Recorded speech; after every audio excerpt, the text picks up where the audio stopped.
Sinong ligwak, sinong kabog sa aking weekly top 5? Hello Karawalas, mabuhay! This is Gaysal Ortega and welcome back to my YouTube channel.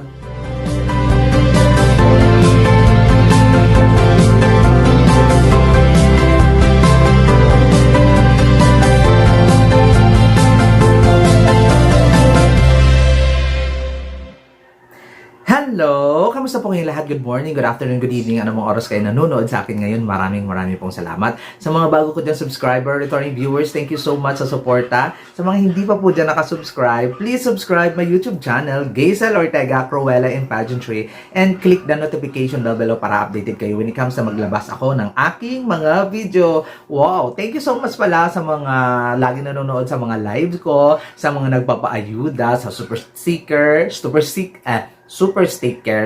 chat, and super thanks. Maraming salamat po sa pagsuporta sa aking YouTube channel. At ngayon, syempre, malalaman na ninyo ang aking weekly top 5 kung sino nga ba ang kumabog at sino na nga ba ang nawala.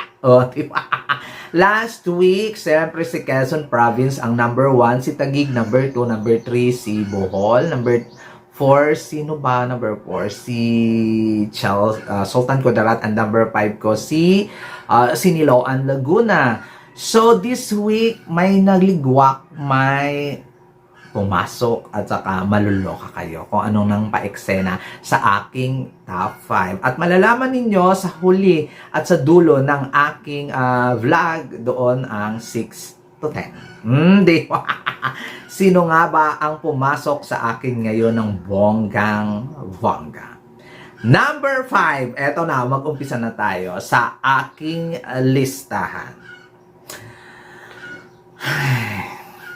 Sabi ko mukhang hindi siya makakapasok sa top 5 ko ever, but she is giving at ibinibigay ang lahat para sa competition. Number 5 sa aking listahan, Muntinlupa, Winwin Marquez. Sabi ko nga, pag hindi lang talaga sugal ang ipadala si Winwin sa Thailand para sa Miss Universe competition, very dito siya, to the top ng bonggang-bongga. Wala tayo kasi pag-uusapan when it comes sa pasarela, communication skills, beauty, and everything na criteria sa pageant. Si Winwin Marquez pasado, nasa unahan. O, diba? Pero yun nga lang, sabi ko sa inyo din talaga, kung susugal ang Miss Universe sa inclusive, siguradong si Winwin ang ipapadala. Sure ako dyan. Pero kung hindi, si Winwin ay nandito lang talaga sa baba at talagang pang ano lang talaga, pang hype or pang ano lang talaga sa mga competition, at talagang magdadagdag talaga siya ng spice dito sa pageant para makita siya ng mga kandidata ngayon na gagandahan at natatangkaran na kailangan yung i-beat si Winwin Marquez para kumabog kayo sa competition. And pasok na siya ngayon sa aking 5, Winwin Marquez ng Muntinlupa. Talagang lahat kasi ibinibigay niya, very kalma, very simple, pero pasabog. That's why nasa number 5 sa aking listahan, Winwin Marquez. Number 4 sa aking listahan, Siniloan, Laguna, Iliana Marie Aduana. Wala akong problema sa girl na ito kasi alam niya ang ginagawa niya when it comes talaga sa all aspect. Parang si Winwin, nandyan na sa kanya eh. Medyo may sobra lang minsan kay Iliana, over sa explanation, over sa ganito, over styling, over lahat. Na-over niya, pero kompletos ricados, wala ka nang hahanapin ka. Kung masasabi mo, ay kulang ka sa ganito, ay kulang ka sa ganyan, kaya kailangan i-tone down ng very light. Ang issue ko naman kay Iliana, pero pasok siya sa banga ko as kinukonsidera ko talaga siya na pwede talaga siyang ipadala sa Thailand sa Miss Universe dahil ang medyo ano ko lang bawas-bawasan yung mga pa-interview na 7-10 region of the Philippines. Tigilan niya na yung mga salita ngayon kasi parang pag naririnig mo yung sa kanya every time na ini-interview, parang wala na bang 16 region na lang? Hindi, kalimutan niya muna yung ano na yun, yung slogan niya, yung praise na yon. Kasi sounds like paulit-ulit sa nandun na sa to the point na nakakaumay na siya pakinggan. Huwag isingit ang 17 region of the Philippines at kung ano-ano pang mga basta, parang wala akong issue doon sa com skills niya. Okay, pasado, pasabog. Oh. Pero wag niyang sa mga salitaan, wag kalimutan niya muna yung phrase na yun. Tapos, I've been to 17 region in the Philippines. Mga kalimutan niya muna yun. Kumbaga, ilibing niya muna sa limot. Alam naming lahat na nakapunta ka na sa 17 regions. Hindi mo sa ilangan sa aming impose at paulit-ulitin ang mga sinasabi mo. Naluloka ako kay Eliana. I love you, Eliana Marie Aduana. At still, number 4 ka sa aking listahan. Umangat siya ng 1 punto. May number 3 sa aking listahan. Sabi ko nga, kung si Winwin Marquez and Eliana Marie Aduana, talagang medyo wala ng kulang. Medyo na problema lang tayo kay Winwin doon sa inclusive part. Meron na problema din tayo kay Eliana doon sa nasobrahan part. Number 3 sa aking listahan, kulang naman to. Bohol, Tyra Goldman. Pero madali kasing magdagdag ng kulang. Kasi mahirap bawasan yung sobra. Nakakaloka. Number 3 sa aking listahan, Tyra Goldman, Bohol. Alam nyo naman kung anong kulang sa kanya, di ba? Perfect height, beauty, communication skills, everything. Except sa styling. Nakakaloka. Hindi niya ako binibigyan ng masasatisfied ako na hair and makeup and OOTD. Wala pa ako nakikita na, uy, pasabog dito si Tyra, plakado, wala pa. Yun talaga ang issue niya. Ang ganda-ganda niya, madali niyang ligwakin lang lahat ng mga kandidata dahil sa height niya. Pero hindi siya nagbibigay ng, in reality, hindi siya nagbibigay ng impact dahil sa makeup, hair, and styling. I don't know bakit hindi siya nagsishine.